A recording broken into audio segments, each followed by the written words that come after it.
Mga kababayan, ma'am sir, this is Jam, the Filipino channel ang inyo pong lingkod. So today is December 5, 2025 at tayo ngayon ay papunta dito yan sa may SM City, Karuhatan, Valenzuela, sa may MacArthur Highway yan. At dadalhin po natin sa may Captain P, Isla Street, Malinta, Valenzuela po yan. Okay, magbabalik po tayo mamaya konti. Pag nakuha na po natin sila, disclaimer lang po ang content po natin ay kalsada at hindi ang passenger. Kaya nga naman, sakali man po na may marinig kayo, mga pangalan ng lugar, pangalan ng tao, pangalan ng organizations, government o private man yan, ay wala pong kinalaman ng channel na ito at wala pong pinapatungkulan. Lahat po ng pinag-uusapan dito ay power. Dito lamang po yan sa loob at wala pong pinapatungkulan sa labas. Okay po, magbabalik po tayo mamaya konti pag nakuha na po natin sila.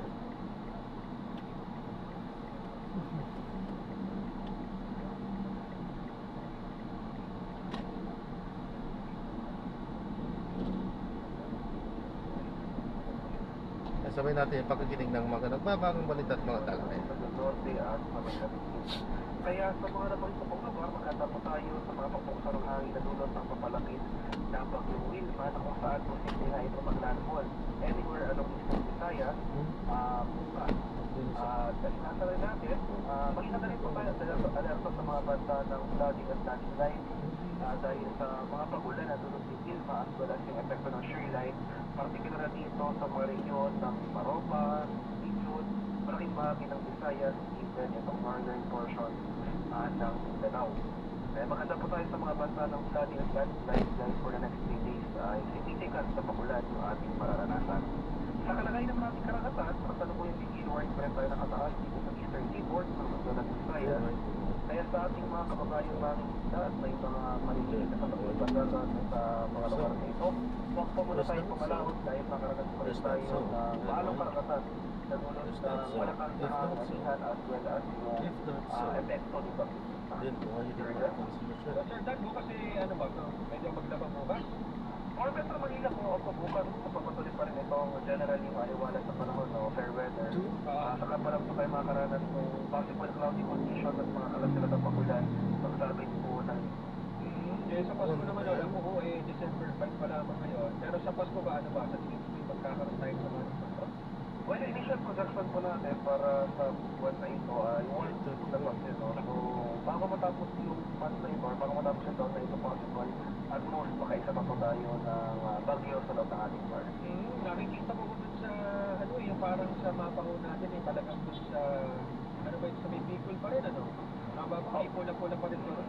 Yes po, sa may Bicol region, Eastern Visayas. So, kaya po yung mga kaulapan nakikita po natin yung po yung mga kaulapan natin shaded dito by Bagyong Wilma as well as epekto po ng shoreline. Oo, yung medyo malayo na mapula na yun, Sir Dan, ano yun? Lalapit pa ba yun? Hindi naman na. Most likely po ay cloud cluster lamang po ito. Hindi ko po matutuloy kung ano po yung pinapakita natin. Pero Hindi pa ayos naman ang panahon kung pwede mo maglaba tayo dito. Pero dun sa Batang Bicol pa rin talaga, ano, kapit-kapit lang po tayo, mga kapamilya kasi isyo, ha? Mas importante ibuo ang pamilya. Tapos yan dun sa mga napapamilya na ng pagregalo, parang na akong nabalitaan na kapamilya ng mga pagregalo, kumpleto na. Yun ang maigi. Kasi hindi ka pa masyadong sumasabay sa Christmas rush. Hindi ba? May papalapit na ng papalapit niya. Week 1 na ngayon. And next week ay Magdidid ng mga napapanahon at umaransyadang mga ulat sa Ronda Masala alas 5 ng madaling araw. Makipagpagkulitan at balitan. Kasama si Alvin El Chico alas 6 ng umaga. Nasasamahan pa ni Doris Picornia ng alas 7:30 ng umaga. Sa Gising Pilipinas. Pakinggan ang mga napapanahon ulat ng Radyo Patrol Balita alas 7. Kasama sina Alvin El Chico at Doris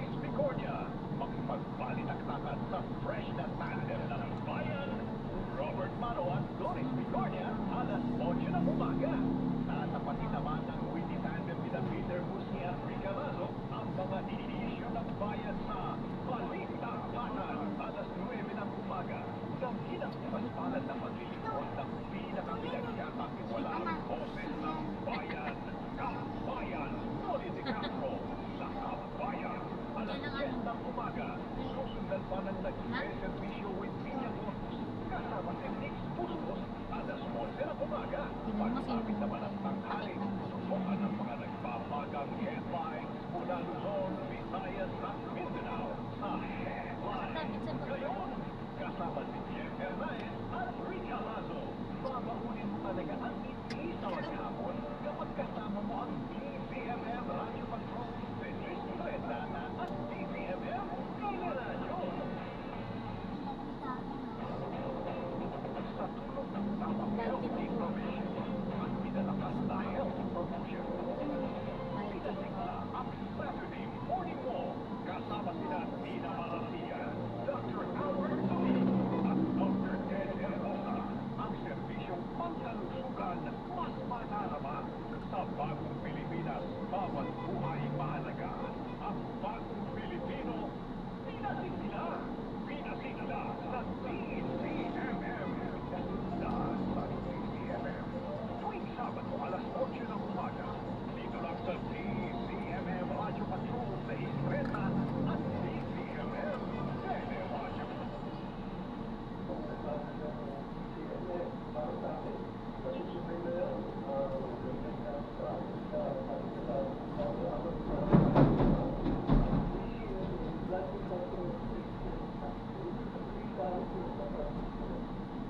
Yola Pascual po, sa upo at hika, may Plenix 40 in bottles. Pero para sa ginawang kailangan agad, may Plenix 40 capsule and blister pack. Madaling bitbitin, kayang ibulsa, gawa sa natural na lagundi na tumutunaw at nagpapalabas ng plema. Convenient na, ihawa pa. Plenix 40 lagundi in capsule. Basta lagundi, Plenix. Easy. Plenix Lagundi is the generic name of Plenix 40.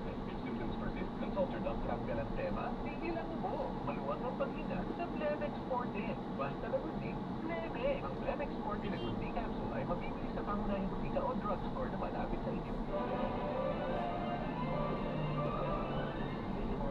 Panalo ang hapon mo. Mula Lunes hanggang Miyerkules. Balikan ang mga kwento ng nakaraan sa RRK sa DZMM. Alas 12:30 ng hapon. Alamin ang mga karapatan at batas na protekta sa inyo sa Hello Attorney. Kasama si Attorney Noel Del Prado at Liza Aquino. Alas 1 ng hapon. Agarang aksyon ngayon. Ang hatid naman nila Tita Winnie Cordero at Rosemary. Alas 2 ng hapon.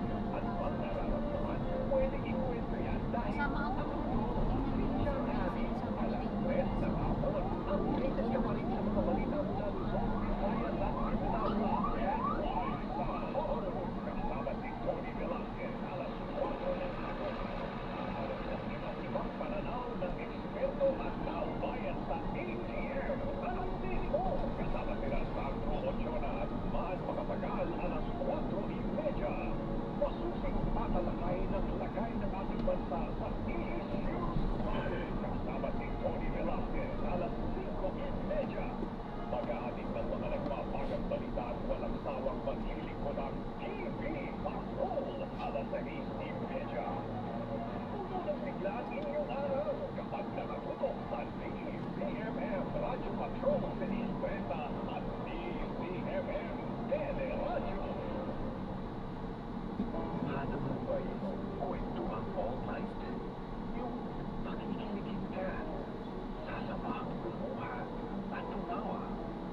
Para na sa Kwento Night, Kwento Night, Kwento Night. This hanggang Biyernes, alas 10 ng gabi sa DZMM Radio Patrol sa Estrella at DZMM Teleradyo. Dito, walang kwentong mananatiling sikreto. Basta AM, DZMM. Oras, 8:44. Ang oras na ito ay hatid sa inyo ng Gcash. Ngayong papalapit na ang Pasko, sa sangkan mo ng regalo, umaapaw na rin ang text scams. Huwag mag-link ng mga kahinahinalang link para palagi tayong GP.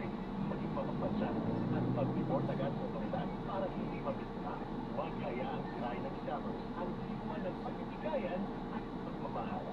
Dahil paalala mula sa Gcash, basta may link, huwag i-click, SMS phishing scam yan. Gcash is regulated by Bangko Sentral ng Pilipinas.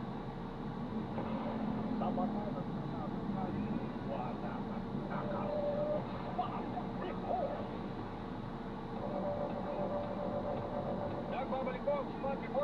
Jeff Camaras, ay makakasama na po natin si Police Major Philippines, ang spokesperson po ng Manila Police District.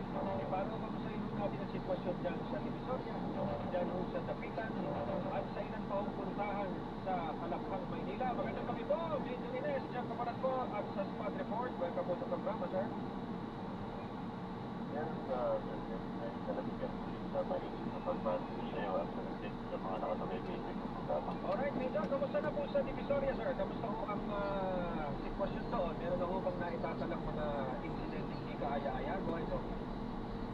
Yes, Jeff, wala pa tayong nagtatalang kahit na namang kaganapang pupukaw sa ating kamalayan at yung ating paghahanda, yung ating atad ng paghahanda para bantayan ang ating mga kababayan ngayong winter season ay nakalatag na. Dahil nga, meron tayong security plan at public security operation na mag-i-start ito ngayong December 16, pagkasya ng ating pandemic at matatapos ito sa Pisang City sa January 6, 2020. Oo, ay mabuti at wala pa tayo nagtatala sa ikalimang araw ng December. Pero sa mga susunod na araw, Major Ines, ano ang sigurong reminders nito sa mga magpupunta o magdadagsaan sa Divisoria at sa iba pa kong pamilya sa Maynila para makabuhay sa pagbabayan nito? Marami sa Jeff, alam natin na yung Victoria ay yung tinatawag natin na pamilyang bayan kung saan talagang pinadagdag ito ng ating mga kababayan. Kung hindi ako nagkakamali, nung nakaraang taon, nakapagdala tayo ng may kulang 2 milyon na pumunta dyan sa ating lugar na yan. At nakita naman natin yung potensya ng ating mga kapagilan dyan. Marami tayong iba't ibang mga estrategiya na ginagawa ko sa pimenta tulad ng mga Ongkat Bantino, Ongkat Paalala, lahat ng mga iba't ibang pamamaraan natin yan. Meron pa tayo dyan na ginagamit na watchtower, naglagay din tayo dyan ng mga sikreta, yung mga ibig ng sikreta sa yung mga naka-sibilya ng mga pulis na ibiniglan natin para magpapantayan pa natin yung ating mga kababayan. At natutuwa naman tayo dahil nung nakaraang taon ay nakita natin na naging maayos yung pagkakalatag ng ating sibilya. Major, nung nakaraang taon, anong pinakamataas na naitala niyo yung insidente mo? Nung nakaraang taon, nakikita natin yung pagpapatak ito sa ating ng mga insidente na tinatawag natin crime statistic. Kung ako nagkakamali yung ikukumpara natin nung nakaraang taon. Pero talaga tayong pagdaan na tinatawag natin crime against the property, yung robbery and theft. Pero nakita naman natin yung ating, meron kung nangyari, siyempre na nakita natin yung crime solution efficiency natin ay mataas. Eh sabi nga natin talagang may kukontribute natin yan sa dami ng tao na rito sa Manila. At siyempre maraming establishment dito. Kaya nga nakikita natin na may mga ganong incidente. Kaya lang sabi nga natin, nakita naman natin yung effort ng Manila Police saan pagkilitan mo yung aming na-install strike. May nangyayari, kaya natin napigilan, nakita natin na mataas yung crime solution efficiency na huli agad natin yung buwan ng kita. Oo, tsaka ang sabi ko nga kanina, Major, kapag halimbawa kayo pupunta dyan sa Divisoria, sa Dapitan, sa ilang pang pamilihan sa Maynila para sa Christmas rush, maging minimalist na lang, di ba, Major? Huwag na masyado magdala ng napakaraming gamit.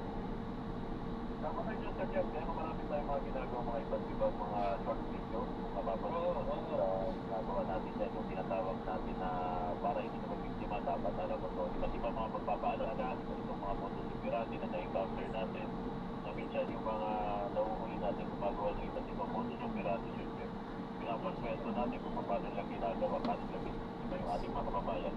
At yun naman ang ginagamit natin na pamamaraan para ipaalam naman sa ating mga kababayan para hindi sila mabiktima.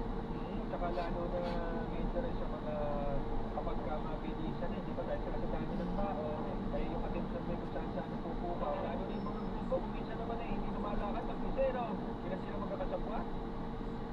Yes, may mga tinatawag sa'yo dyan yung mga hosto. Kaya nakita natin na yung mga grupo na ito, nahuli na natin kung lalalaman yung mga second quarter. Nahuli yan, may grupo tayong nahuli dyan sa mga ano naman yan, sa mga LRT.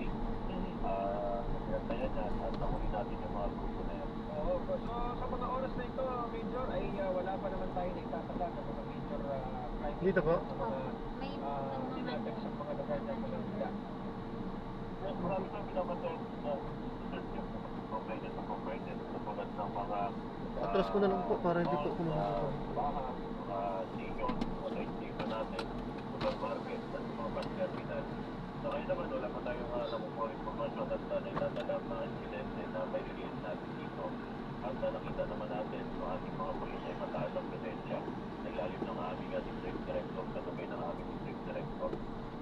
makikita natin na ito pinagkakamali dito sa paglalatan ng ating seguridad. Eh, panghuli na lang, Major. Ay, kamusta ho na ang preparation para ho sa January, sa January? Dahil nagkakaroon na sila ng mga pupunong na dito mo dapat nagkakamali ng mga upload ka kayo coordination. Tuloy-tuloy naman yan sa Jeff, kung mapapansin mo. Natagal na rin naman natin dito sa Timbulan ng Layan, di ba pamilya? Ano ba? Ilang taon-taon ginagawa na natin yan. At hindi natin sabihin dahil napaka-confident at alam natin ng taon-taon na ang ginagawa natin. Ituloy yung mga iba-iba natin ginagawa mga continuous coordination, yung mga ginagawa ng mga nagawa sa church official, kasama na rin ng ating FPRMO, yung FPD, at yung mga ibang kumain na nakatulong namin. Live. Para magbantay sa malakihang activity na yan. Thank you yan. So, wala akong pagbabago para ho nung nakaraan taon. Hindi isa natin kung magkakaroon ng pagbabago. Pero so far, wala pa tayo nakukuha ng information dyan. Atin talagang yan. Alam natin sa kaya madami natin nababangit na walang pagdadong wala pa rin tayo ng pulis. Pero ba? After